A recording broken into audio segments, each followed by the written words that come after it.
3 अप्रैल को रेडियो जनखबर के 64वें अंक में आपका स्वागत है। पहले सुर्खियां। धर्म के नाम पर नफरती भाषणों को लेकर सुप्रीम कोर्ट ने कहा सरकार इसके लिए जिम्मेदार। सुप्रीम कोर्ट का केंद्र को आदेश, 2 सप्ताह में ईसाइयों पर हमलों का डेटा करे पेश। वर्धा में दलित शोधार्थी के सत्याग्रह पर एबीवीपी का हमला। सरकारी डेटा के अनुसार 5 सालों में 19,000 दलित आदिवासी ओबीसी छात्रों ने छोड़े केंद्रीय विश्वविद्यालय। मेहसाणा रैली केस में जिग्नेश मेवाणी बड़ी। कोर्ट ने कहा सरकारी नीतियों पर असहमति जताना लोकतंत्र में जरूरी।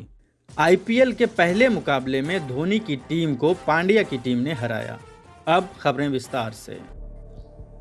सुप्रीम कोर्ट ने बुधवार को कहा कि नफरत भरे भाषण दिए जा रहे हैं क्योंकि सरकार कमजोर और शक्तिहीन है। वह समय पर कार्रवाई नहीं करती और यह तब रुकेगा जिस क्षण राजनीति और धर्म अलग कर दिए जाएंगे। इंडियन एक्सप्रेस के मुताबिक जस्टिस के.एम. जोसेफ ने यह भी कहा, जब यह सब हो रहा है तो हमारे पास सरकार है ही क्यों। सुनवाई कर रही जस्टिस के.एम. जोसेफ की अध्यक्षता वाली इस पीठ में जस्टिस बी.वी. नागरत्ना भी शामिल हैं।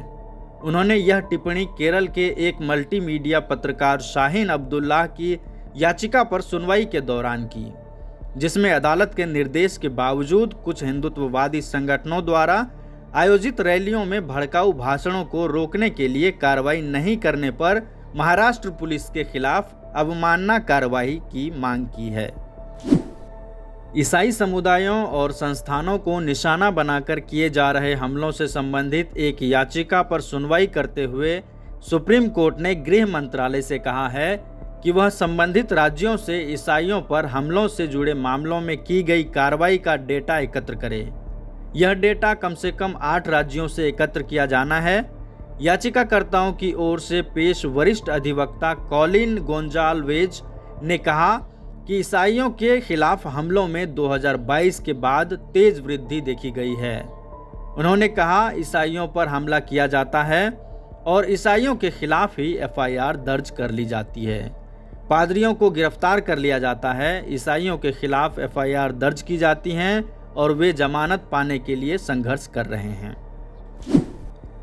महाराष्ट्र की वर्धा यूनिवर्सिटी में एक दलित शोध छात्र 27 मार्च से पीएचडी शोध प्रबंध के मूल्यांकन की मांग को लेकर धरने पर बैठा है। आरोप है कि 31 मार्च की रात एबीवीपी के कार्यकर्ता जय श्री राम का नारा लगाते हुए दाखिल हुए और भद्दी भाषा का इस्तेमाल करते हुए दिखाई दिए। एबीवीपी के कार्यकर्ताओं ने उन पर और उनका समर्थन कर रहे छात्रों पर हमला कर दिया, जिसमें 2 छात्र गंभीर रूप से जख्मी हो गए हैं, जिन्हें अस्पताल में भर्ती करवाया गया है। वहीं 2018 से 2023 के बीच ओबीसी, अनुसूचित जाति और जनजाति समुदाय से आने वाले 19,000 से अधिक छात्रों ने केंद्रीय विश्वविद्यालयों, आईआईटी और आईआईएम से पढ़ाई बीच में छोड़ दी है। इंडियन एक्सप्रेस के अनुसार केंद्रीय शिक्षा राज्य मंत्री सुभाष सरकार ने बुधवार को राज्यसभा में एक लिखित प्रश्न के उत्तर में यह जानकारी दी। दलित और आदिवासी कार्यकर्ता लंबे समय से यह बहस छेड़ते आ रहे हैं कि इन समुदायों से आने वाले छात्र इन प्रतिष्ठित संस्थानों में बहुत अधिक दबाव और भेदभाव का सामना करते हैं। इससे पहले सेंट्रल यूनिवर्सिटी कॉलेजों में दलित आदिवासी छात्रों की बढ़ती आत्महत्याओं पर मुख्य न्यायाधीश ने चिंता जताई थी।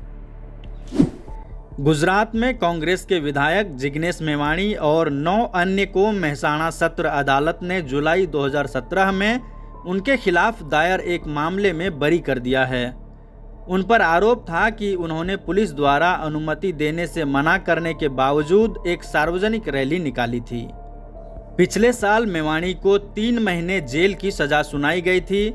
न्यायाधीश पवार ने कहा कि अगर एक लोकतांत्रिक व्यवस्था में हर असहमति और शांतिपूर्ण विरोध को अपराध माना जाता है तो स्वतंत्रता के अधिकार का वहां कोई स्थान नहीं है।